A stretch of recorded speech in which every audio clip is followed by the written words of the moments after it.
సింహాచలం, సింహాద్రి అప్పన్న అంటారు. సింహాచలం అనేది విశాఖపట్నం సమీపంలో ఒక కొండ పైన కొలువైన క్షేత్రం. నిజంగా అద్భుతమైన క్షేత్రం, మహిమాన్విత క్షేత్రం.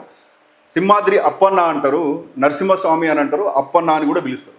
ఆ సింహాద్రి అప్పన్నకు అక్కడ ఒక అద్భుతంగా ఏముంటుంది అని అంటే, అక్కడ ఒక రూపం ఉంటుంది. ఆ రూపం ఏంది అని అంటే ప్లెయిన్గా ఒక గుండు మాదిరిగా కనిపిస్తుంటుంది. సంవత్సరం మొత్తం కూడా ఎప్పుడు చూసినా ఆ రకంగానే కనిపిస్తుంది. దానికి రూపురేఖలు, కళ్ళు, ముక్కు, చెవులు లాంటివి ఉండవు. అక్కడ జరుగుతుంది ఏంది అని అంటే, ఏదైతే శిలారూపం ఉంటుందో ప్రధానంగా గర్భగుడిలో ఉన్నటువంటి స్వామివారి శిలారూపానికి పూర్తిగా చందనంతో కప్పివేస్తారు. అదొక చరిత్ర ఉన్నది. సింహాచలము అంటే నరసింహస్వామి తర్వాత ఆయన శాంతింపజేయడం కోసం అక్కడ చందనం పెట్టేసి ఆయన శాంతింపజేసారు అనేది ఆ స్థల పురాణం. అది ఏదైతే చందనం ఉంటుందో పూర్తిగా ఉండి ఒక గుండు మాదిరిగానే ఉంటుంది. కానీ సంవత్సరానికి ఒక్కసారి మాత్రమే ఆ మొత్తం కూడా చందనాన్ని తొలగించి నిజరూప దర్శనం చేస్తారు. దాన్నే మనము నిన్నటి రోజున జరుగుతుంది. అది అక్షయ తృతీయ రోజు జరిగే ఈ అద్భుతమైన కార్యక్రమానికి లక్షల మంది అక్కడికి చేరుకుంటారు. చాలా గొప్పగా ఆ చందనాన్ని కూడా తీసుకోవడానికి పోటీ పడతారు.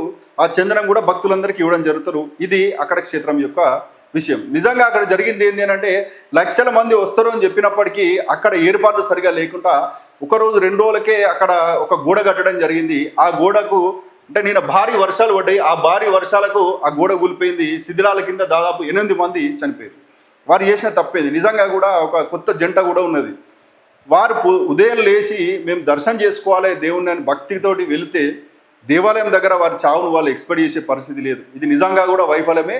అది ఏ పార్టీ అయినా, టీడీపీ అయినా, ఏ పార్టీ అయినా బాధ్యత వహించాల్సిన విషయం. ఎందుకంటే ప్రభుత్వాలు బాధ్యతగా ఉండాలి, ఇటువంటి తప్పులు జరగకుండా ఉండాలి, ఒక సామాన్యుడి ప్రాణానికి విలువ ఉండాలి. ఇదే పరిస్థితి వేరే ఎవరైనా వీఐపీగా వస్తే పరిస్థితి ఎట్లా ఉంటుండే, అక్కడ పరిస్థితులు ఎలా ఉంటుండే అంటే వీఐపీలను అయితే దర్శనానికి సపరేట్గా తీసుకుపోయి వారికి ఏ ఇబ్బంది లేకుండా చూసుకుంటారు. కానీ సామాన్య భక్తులు రాత్రి 2:30 గంటల ప్రాంతంలో అక్కడికి వెళ్ళి వాళ్ళు దర్శనం కోసం వేచి చూస్తే వారి చావు అక్కడ రాసి పెట్టడానికి కారణం అక్కడ ప్రభుత్వం, పాలకులు. కాబట్టి ఇటువంటి తప్పులు మళ్ళీ జరగకుండా చూసుకోవాల్సిన బాధ్యత నారా చంద్రబాబు నాయుడుది, పవన్ కళ్యాణ్ది ఉంటుందని చెప్పేసి